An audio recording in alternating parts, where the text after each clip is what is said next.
Plastids is A double membrane organelle that contain pigment. जैसे हम chloroplast को पढ़ेंगे तो क्लोरोप्लास्ट के अंदर क्लोरोफिल पिगमेंट्स होगा, जो हमको पता है कि ये फोटोसिंथेसिस करता है। अब हम प्लास्टिड्स की टाइप्स पढ़ेंगे। प्लास्टिड्स की 3 टाइप्स हैं, chloroplast, chromoplast and leucoplast.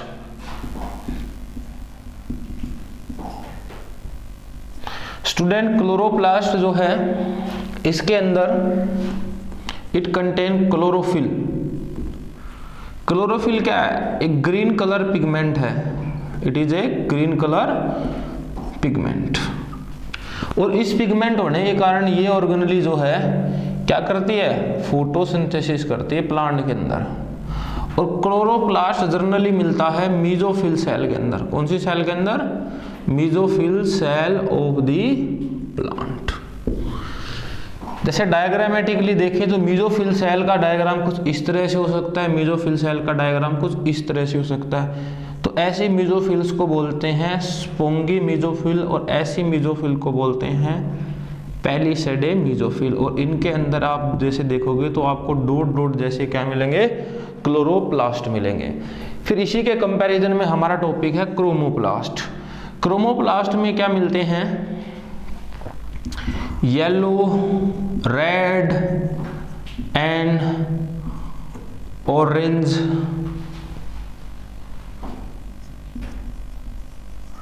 Pigments मिलते हैं। It contain yellow, red and orange pigment.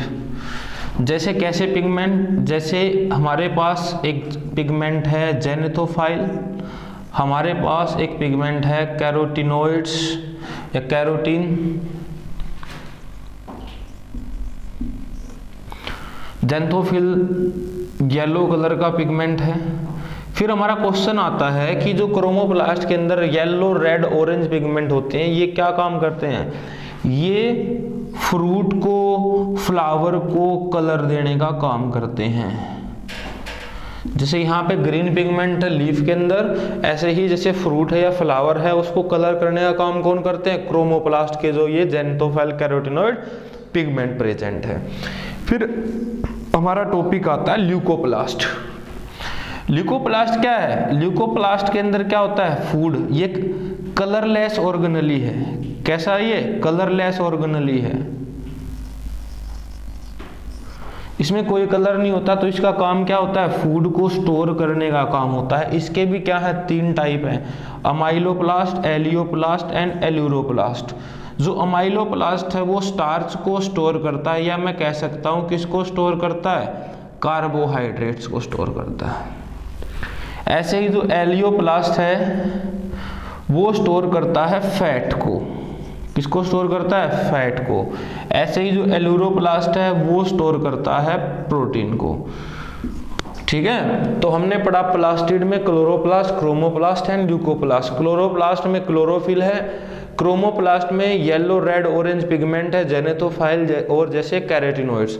Leucoplast में कोई पिगमेंट नहीं है, ये कलरलेस है। तो ये क्या करता है? फूड को स्टोर करता है। इसकी 2 टाइप है, अमाइलोप्लास्ट स्टार्च के लिए, एलियोप्लास्ट फैट के लिए, एल्यूरोप्लास्ट प्रोटीन के लिए। अब हम क्लोरोप्लास्ट टॉपिक को डिस्कस करेंगे।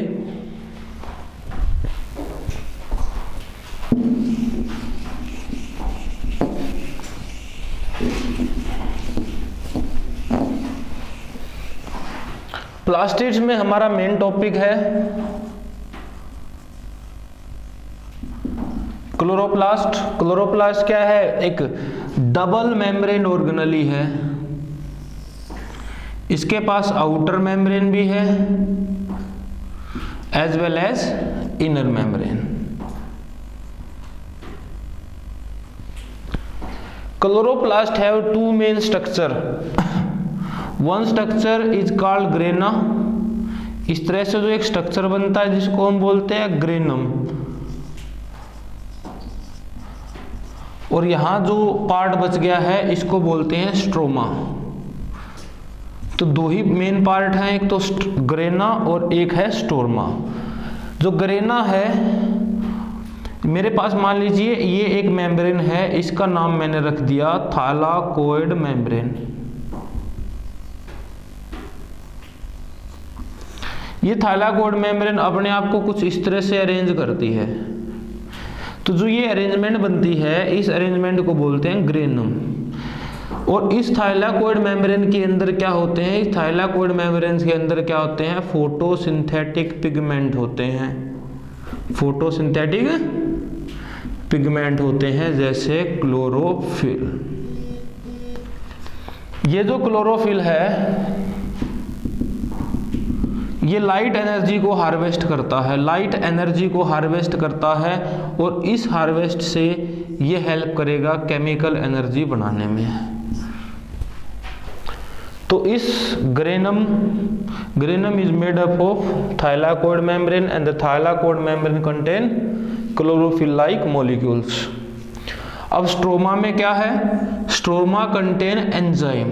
स्ट्रोमा कंटेन एंजाइम, स्ट्रोमा में ऐसे एंजाइम है जो क्या कराएंगे, CO2 का रिडक्शन कराएंगे। CO2 का रिडक्शन कराएंगे किसके अंदर, ग्लूकोज के अंदर। तो स्ट्रोमा में स्ट्रोमा कंटेन एंजाइम जो क्या कराएंगे, reduction of CO2 into glucose. फिर हमारा जो क्लोरोप्लास्ट है ये भी कैसी ऑर्गेनेली है, ये भी सेमी ऑटोनोमस ऑर्गेनेली है। सेमी ऑटोनोमस ऑर्गेनेली वो ऑर्गेनेली होती हैं जिनके पास खुद का DNA होता है और खुद के ही राइबोसोम यहाँ पे प्रेजेंट होते। तो इसके पास they have own DNA own ribosomes, ठीक है। इसके पास 80S के राइबोसोम्स होते हैं। तो जो हमारा टॉपिक है क्लोरोप्लास्ट, तो उसमें हमने क्या देखना है, राइबोसोम्स, सॉरी इसमें राइबोसोम्स जो है वो 70S के रहेंगे, 50S एंड 20S, और इसके पास खुद का DNA है, तो ये अपने प्रोटीन खुद तैयार कर सकता है। इसलिए माइटोकॉन्ड्रिया को और क्लोरोप्लास्ट को सेमी ऑटोनोमस ऑर्गेनेली बोलते हैं। और क्लोरोप्लास्ट के अंदर क्या होती है, फोटोसिंथेसिस रिएक्शंस होती है। आप इसको नोट कर लीजिए। Endoplasmic reticulum, endoplasmic reticulum a network of reticulum of tiny structures scattered in the cytoplasm. देखिए हमारी सेल के साइटोप्लाज्म्स के अंदर ये स्ट्रक्चर कुछ इस तरह से स्कैटर्ड्स होते हैं। तो इन स्कैटर्ड स्ट्रक्चर्स को क्या बोलते हैं, इन स्ट्रक्चर को ER बोलते हैं। इन स्कैटर स्ट्रक्चर को ER बोलते हैं। ER is endoplasmic reticulum. ये एंडोप्लाज्मिक रेटिकुलम दो टाइप से होता है। First is smooth endoplasmic reticulum and the second is rough endoplasmic reticulum. अगर इस एंडोप्लाज्मिक रेटिकुलम पर राइबोसोम्स की अपीयरेंस है तो इसको बोलेंगे rough endoplasmic reticulum due to appearance of ribosomes. फिर काम क्या करता है, एंडोप्लाज्मिक रेटिकुलम एक मेन काम करता है, दैट इज मेम्ब्रेन बायोजेनेसिस।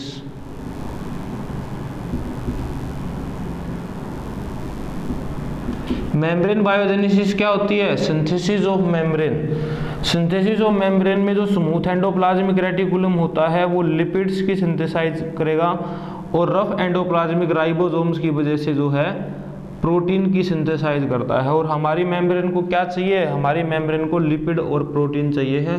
और वो लिपिड और प्रोटीन कहाँ से मिलेंगे, वो लिपिड और प्रोटीन ER से मिलेंगे। तो that is the function of endoplasmic reticulum.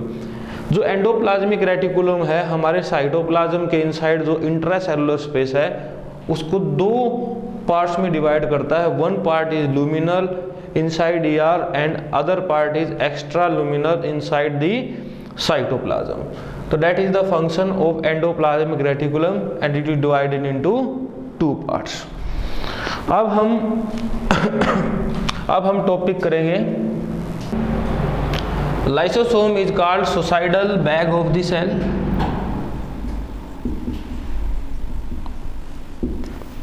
क्यों बोलते हैं इन्हें सुसाइडल बैग, जैसे ये हमारी सेल है, इसके अंदर क्या होते हैं, लाइसोसोम्स होते हैं। पहली बात करते हैं कि लाइसोसोम बनते कैसे हैं। जैसे हमने पढ़ा था कि जो गोल्गी कॉम्प्लेक्स होता है इसके अंदर होती हैं पोस्ट ट्रांसक्रिप्शनल मॉडिफिकेशंस। तो गोल्गी अपरेटस के अंदर जो पोस्ट ट्रांसक्रिप्शनल मॉडिफिकेशंस होती हैं उन्हीं से ही क्या बनता है, लाइसोसोम्स बनता है। क्वेश्चन आता है कि लाइसोसोम्स कौन बनाता है, तो गोल्गी कॉम्प्लेक्स बनाता है। फिर हम बात करेंगे, ये मान लीजिए हमारी सेल्स के अंदर लाइसोसोम है, इस लाइसोसोम्स के अंदर क्या होते हैं, डाइजेस्टिव एंजाइम्स होते हैं। इन डाइजेस्टिव एंजाइम को हाइड्रोलाइटिक एंजाइम्स भी बोलते हैं। जैसे हाइड्रोलाइटिक एंजाइम्स कौन से होंगे, जैसे प्रोटीएज है, लाइपेज है, अमाइलेज है। प्रोटीएज प्रोटीन का डाइजेशन करता है, लाइपेज जो है लिपिड्स का डाइजेशन करता है, अमाइलेज जो है वो कार्बोहाइड्रेट्स का डाइजेशन करता है। अब हम बात करेंगे किसको suicidal bag of the cell क्यों बोलेंगे, क्योंकि मान लीजिए इसकी मेम्ब्रेन थोड़ी सी भी रप्चर हो जाए, अगर लाइसोसोम्स की जो मेम्ब्रेन है वो रप्चर हो गई, मेम्ब्रेन अगर रप्चर्ड हो गई तो यहाँ से क्या होंगे, डाइजेस्टिव एंजाइम लीक हो जाएंगे, ये एंजाइम लीक हो जाएंगे और सभी ऑर्गेनेली को किल कर देंगे। तो इस प्रकार से ये पूरी सेल्स की क्या हो जाएगी, डेथ हो जाएगी। So they are called suicidal bag of the cells. अब इस टॉपिक को नोट कर लीजिए।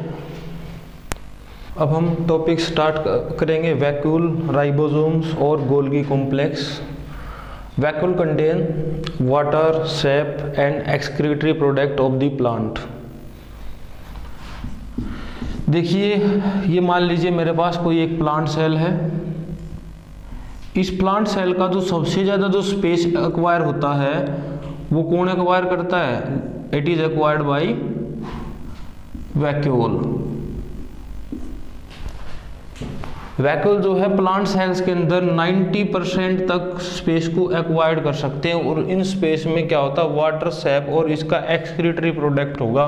इस एक्सक्रीटरी प्रोडक्ट में होंगे लिपिड्स और प्रोटीन्स, इस एक्सक्रीटरी प्रोडक्ट्स में होंगे लिपिड्स और प्रोटीन्स। तो it contain water, sap and excretory product. In plant tonoplast, देखिए टोनोप्लास्ट क्या होगी, tonoplast is the membrane of the vacuole. इस वैक्यूल की जो मेम्ब्रेन होगी इसको बोलते हैं टोनोप्लास्ट।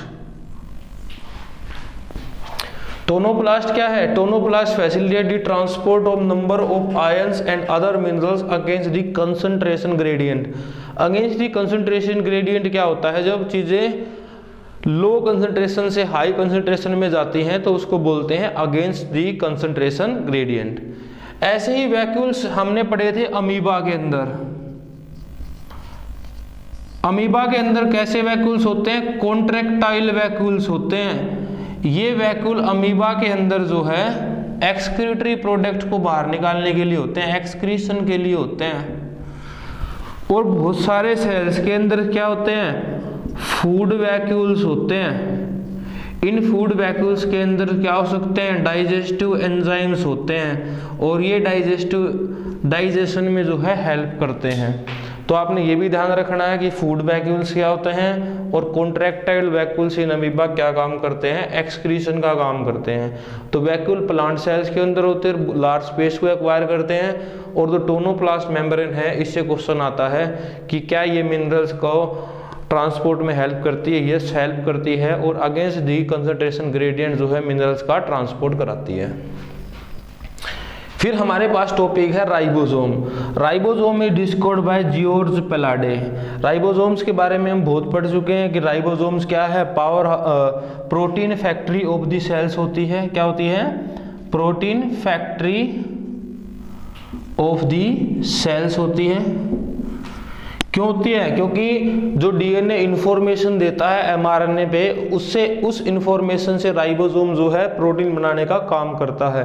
तो इसलिए इसको क्या बोलते हैं, protein factory of the cells बोलते हैं। यूकैरियोट्स के अंदर ये 80S का होता है और प्रोकैरियोट्स के अंदर ये क्या होता है, 70S का होता है। ऐसे ही हमने राइबोसोम्स पढ़ा था कि राइबोसोम्स क्लोरोप्लास्ट के अंदर भी मिलता है और राइबोसोम माइटोकॉन्ड्रिया के अंदर भी मिलता है। ठीक है, तो अब हम बात करेंगे Golgi complex. Golgi complex is discovered by Camillo Golgi. It consist of many flat disc shape sac और सिस्टेनी स्टैक पैरेलली। देखिए कुछ इस प्रकार से कुछ डिस्क शेप ऑर्गेनेली हैं, इस तरह से सिस्टेनी बनती हैं या कह लीजिए कुछ इस प्रकार से ये सिस्टेन बनते हैं डिस्क शेप, ये एक दूसरे से पैरेलली अरेंज है, तो इन्हें बोलते हैं सिस्ट्रेनी। क्या बोलते हैं इन्हें? सिस्ट्रेनी बोलते हैं। इस सिस्ट्रेनी में मान लीजिए ये फेस इसका सिस फेस है और ये फेस इसका क्या है? ट्रांस फेस है। तो जो मेन इंपॉर्टेंट वर्क है गोल्गी कॉम्प्लेक्स का वो है post transcriptional modification. Post transcriptional modification, देखो हमने पढ़ा था ट्रांसक्रिप्शन में पढ़ा था कि डीएनए से एमआरएनए बनता है और उस एमआरएनए से क्या बनते हैं? उस एमआरएनए से प्रोटीन बनते हैं। अब प्रोटीन बन गया, अब इस प्रोटीन में बनने के बाद जो भी मॉडिफिकेशन होती है, मान लीजिए ये एक प्रोटीन है और ये प्रोटीन इस स्पेस में एंटर करता है, तो जब यहाँ से निकलेगा तो ये प्रोटीन हो सकता है ये प्रोटीन में कोई मॉडिफिकेशन हो जाए, ये ग्लाइकोप्रोटीन बन जाए, या मान लीजिए यहाँ पे कोई लिपिड मॉलिक्यूल्स था और लिपिड मॉलिक्यूल्स से जो है ये लिपिड बन जाएगा ग्लाइकोलिपिड्स। तो इन लिपिड और प्रोटीन में जो भी मॉडिफिकेशंस होती है वो मॉडिफिकेशन का काम कौन करता है? Golgi complex. या मान लीजिए किसी एंजाइम में मॉडिफिकेशन होने, वो भी मॉडिफिकेशन कौन करता है? Golgi complex. जैसे लाइसोसोम है, लाइसोसोम है हमारे अंदर, तो वो लाइसोसोम भी किसने बनाया है? गोल्गी कॉम्प्लेक्स की मॉडिफिकेशन से। तो ये था हमारा टॉपिक वैक्यूल, राइबोसोम और गोल्गी कॉम्प्लेक्स। आपको अगर और वीडियो चाहिए हैं तो हमारे चैनल को सब्सक्राइब और लाइक कीजिए, जिससे हम ज़्यादा से ज़्यादा वीडियो बनाने के लिए उत्साहित होंगे। धन्यवाद। ये था हमारा टॉपिक सेल